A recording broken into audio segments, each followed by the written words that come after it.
Bonjour, je suis Iron Man. C'est faux. C'est moi. Je sais, tu m'as pas reconnu, j'avais des lunettes.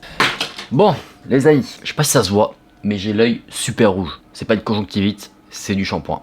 C'est pas grave, on va faire avec. Au pire, ça colle avec la lumière, et au mieux, ça fait un peu horreur. Ça tombe bien, ça va être le sujet de la vidéo. Heureusement que je tourne pas une vidéo sur l'histoire des Teletubbies. Quoique, ça peut aussi faire peur, je pense. Dans le sujet de la vidéo, ça va être une affaire de meurtre. Un fait divers. C'est le genre de truc que j'aime bien faire en ce moment. Rester sur quelque chose de terre à terre. Vous inquiétez pas, tout ce qui est paranormal, pour ceux qui apprécient les trucs un peu plus mystérieux, des enquêtes foraines, ce genre de choses, ça va revenir. Là en ce moment, je suis un peu fatigué. J'ai fait une nuit de 2 heures. On remerciera les crises d'angoisse, mais vous inquiétez pas, ça va revenir. Ça va revenir prochainement. Parce que ça manque un peu. Ça manque un peu des petites histoires un petit peu mystérieuses, on comprend pas tout ce qui se passe. On veut du mystère, on veut des frissons, ça va venir. C'est prévu, j'en ai trouvé certaines qui sont assez chaudes. Bon, sans plus attendre, si jamais la vidéo vous plaît, n'hésitez pas à liker la vidéo et à vous abonner à la chaîne. N'hésitez pas aussi à faire un petit tour sur Insta, ça fait toujours plaisir, je pose des petits trucs sympas de temps en temps. Ça arrive, quelquefois. Et puis après, vous envoyez des DM, moi je les lis, ça fait plaisir, je vous réponds, etc. etc. C'est bon enfant? Je sais pas si le terme est adapté, mais c'est le premier qui m'est venu. Je crois qu'on a fini de tergiverser, je pense qu'on va se plonger maintenant dans cette affaire de meurtre. Ce fait divers dont la victime était John Grashek.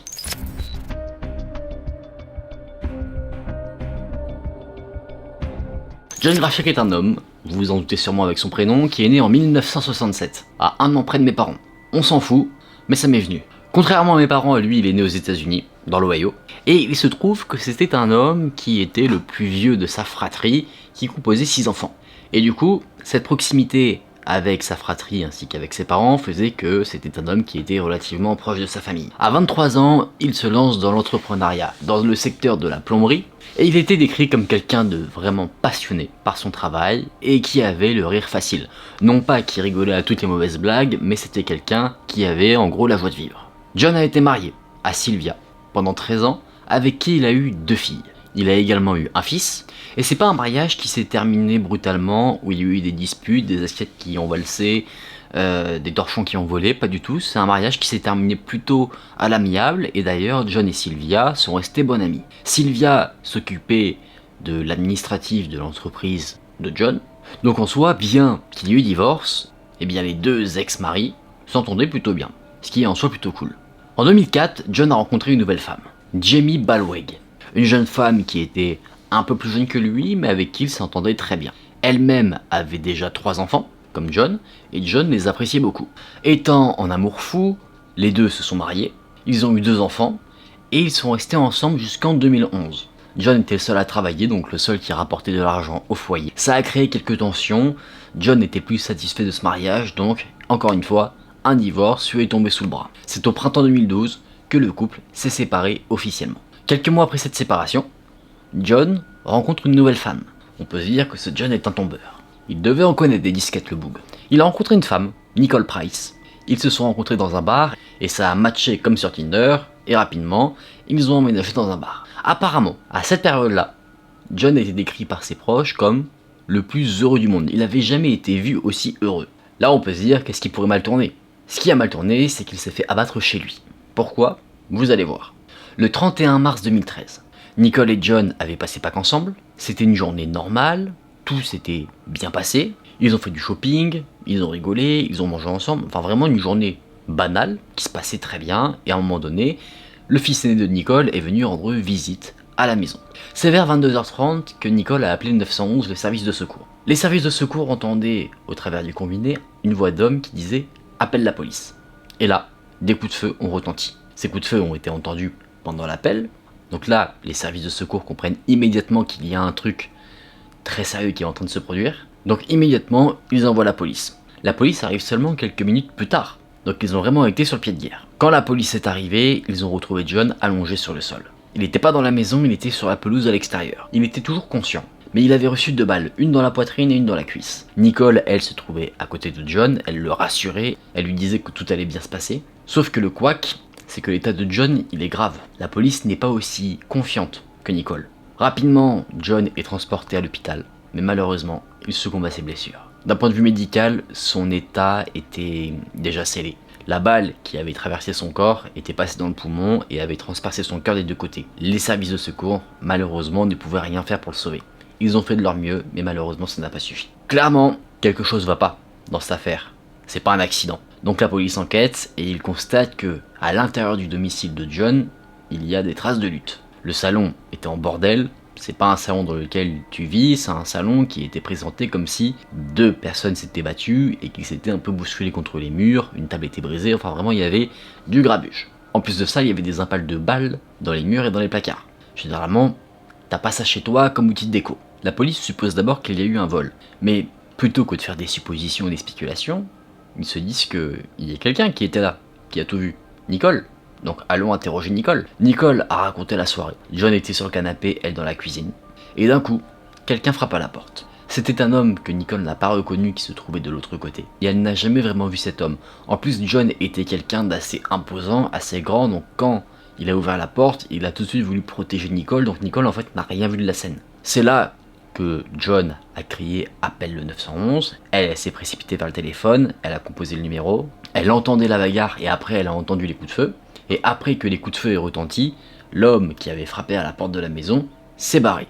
John a voulu le poursuivre, mais il s'est effondré sur la pelouse et c'est là que Nicole est arrivée derrière, trouvant son compagnon déjà mal en point dans la pelouse à l'extérieur du domicile. Le peu de ce que Nicole a vu du tireur, c'est que c'était un homme grand et elle a vu quelque chose. C'est qu'en fait il y avait deux personnes. Il y avait un homme qui était grand et un autre un peu plus petit. La personne qui a tiré, elle, était la personne grande et c'est à peu près tout ce qu'elle a vu. Nicole partage ses intuitions avec la police, elle dit que pour elle il n'y avait pas pour intention un vol, parce que en fait les deux mecs n'ont rien pris, et ils n'ont rien demandé, ils n'ont pas menacé John en disant donne-nous ton argent, donne-nous tes objets de valeur, rien du tout.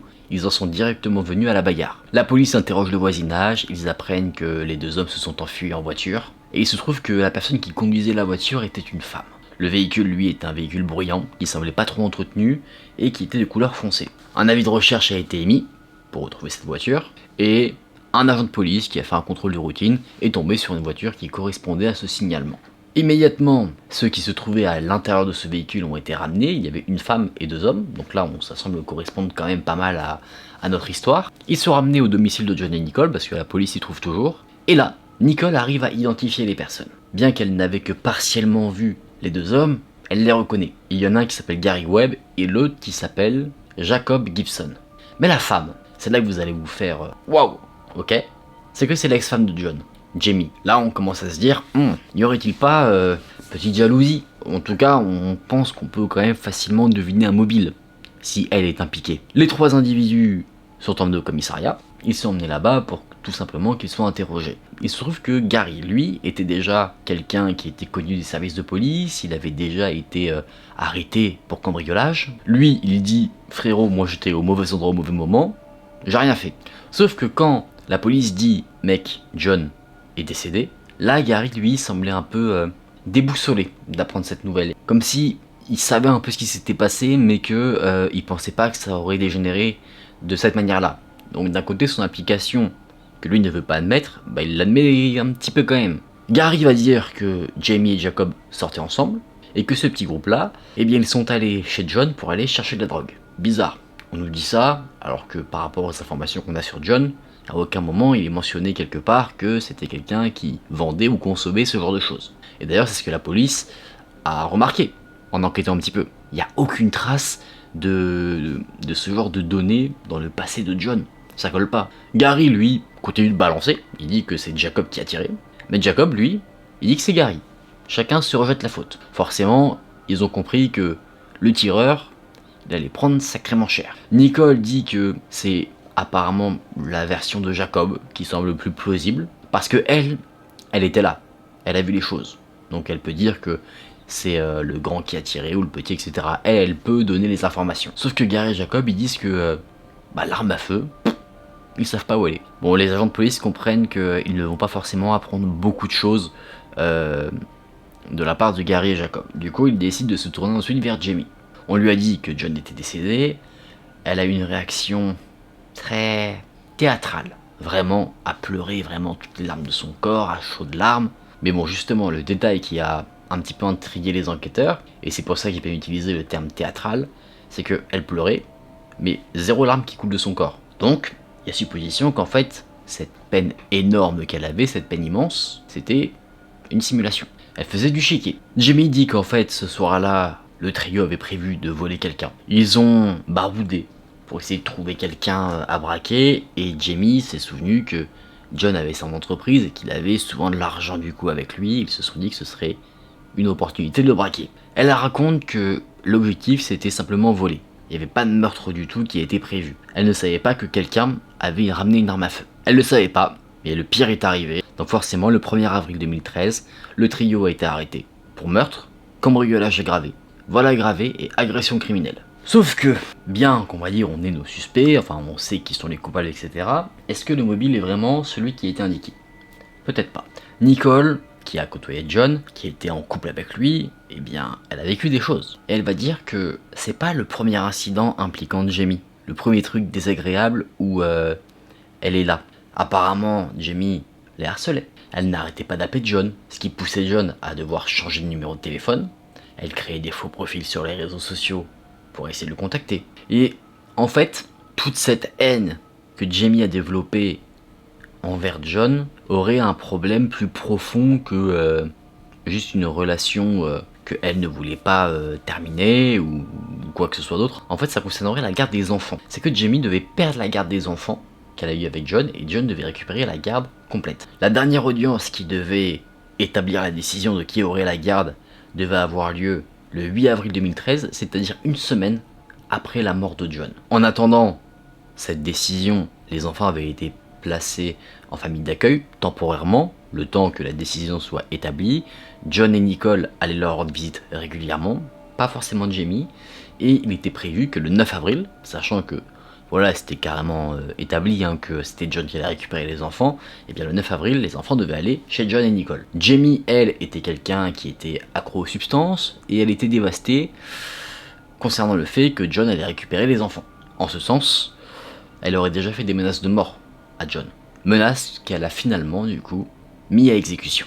Le 9 avril 2014, Gary Webb plaide coupable, il dit que c'est lui qui a tiré sur John, donc il plaide coupable pour le meurtre et aussi pour le vol, et il est condamné à perpétuité. Jacob Gibson aussi, et Jamie, elle, vu qu'elle était plus en retrait, en gros c'était celle qui faisait un peu le guet dans la voiture, elle n'a pas participé à tout l'événement, elle a écopé de 21 ans, parce qu'elle a eu une sorte d'arrangement, enfin peu importe, elle a plaidé coupable pour homicide involontaire et complicité de cambriolage. Bon, 3 personnes qu'on n'est pas censé revoir en liberté de sitôt. Voilà les amis, on a fini pour ce fait divers, c'était un fait divers assez court, c'est une affaire qui s'est passée assez vite, elle a vite été résolue, gros coup de bol parce que ça aurait pu être beaucoup plus long, on a vu une autre affaire criminelle qui a mis beaucoup plus de temps, et c'est un détail qui aurait pu faire que l'affaire se règle beaucoup plus vite, et là à l'inverse, c'est un détail qui fait que l'affaire s'est réglée vite. Le détail dont je parle dans cette affaire-là, c'est que la police a été très réactive. Elle a